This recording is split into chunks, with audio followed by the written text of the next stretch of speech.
pergunta que muitos de vocês me fazem é o que eu aprendi ao longo desse tempo, desses anos, atendendo pessoas com um transtorno de personalidade narcisista. Acho que o ponto mais importante que eu percebo é a cisão interior, cisão no senso de identidade.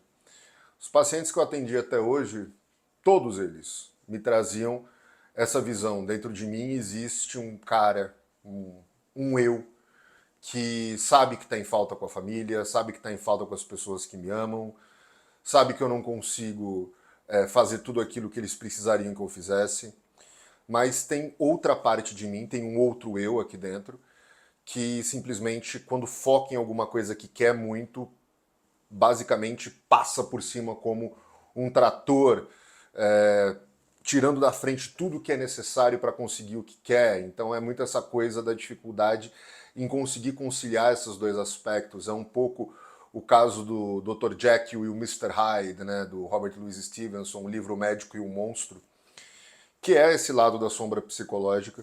Então isso sempre é muito latente. Inclusive a Wendy B. Harry, a minha professora de transtorno de personalidade, ela fala muito sobre isso, né? Tem muitas linhas de psicoterapia que falam que é impossível trabalhar com esse público. Eu acredito que é possível a gente trabalhar quando eles estão no espectro baixo ou mediano para baixo, porque ainda tem-se uma consciência dessa cisão interior. E é possível a gente conseguir, ao lidar e ao manejar, fazer uma confrontação empática com esse público, é possível a gente conseguir fazê-los entrar em contato com essa criança que foi mal acolhida, que teve uma maternagem muito ruim, seja por negligência, seja por excesso de cuidado, seja porque sofreu um rapto conjugal. O pai ou a mãe tratavam essa criança como um mini adulto, como um mini cônjuge, né? Como diria o Alexander Lowen. Então, assim, sempre é válido lembrar que esse tipo de público não vem sozinho para o processo de psicoterapia. No máximo pode vir por conta de uma queixa de ansiedade ou uma queixa de depressão, mas dificilmente não se tem resistência para se trabalhar e entrar em contato com conteúdos que são muito assustadores e muito incômodos para eles mesmos, de ter que olhar para lados bastante feios dessa personalidade, né? Então, assim, é o tipo de público que eu atendo mantendo um contato com o cônjuge, com a pessoa que na verdade indicou esse paciente para psicoterapia, e em geral a gente tem que ter um ganho em cima deles. Por quê? O que é esse ganho? É assim, ou você vai para psicoterapia, ou eu vou terminar o casamento, ou você vai ser mandado embora, ou qualquer coisa do tipo.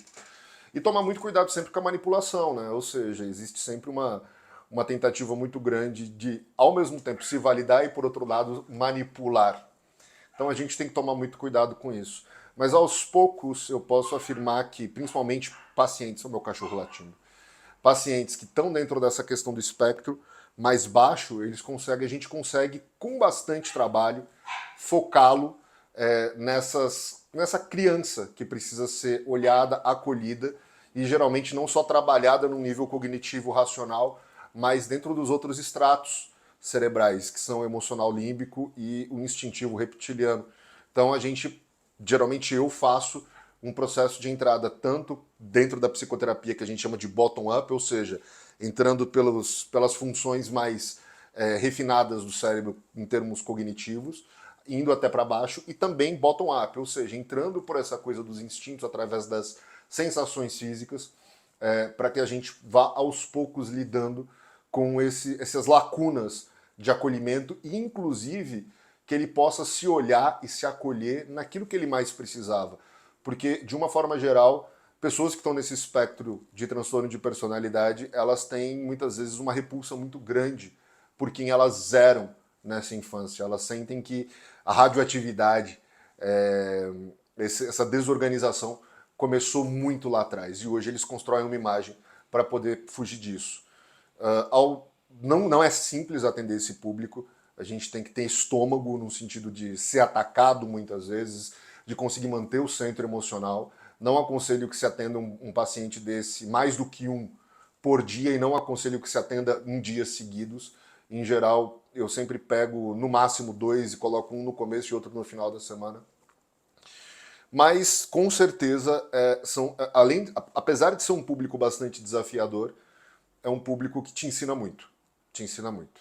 Então, vocês queriam saber, essa é a minha experiência, em poucas palavras, para falar a verdade, atendendo esse público.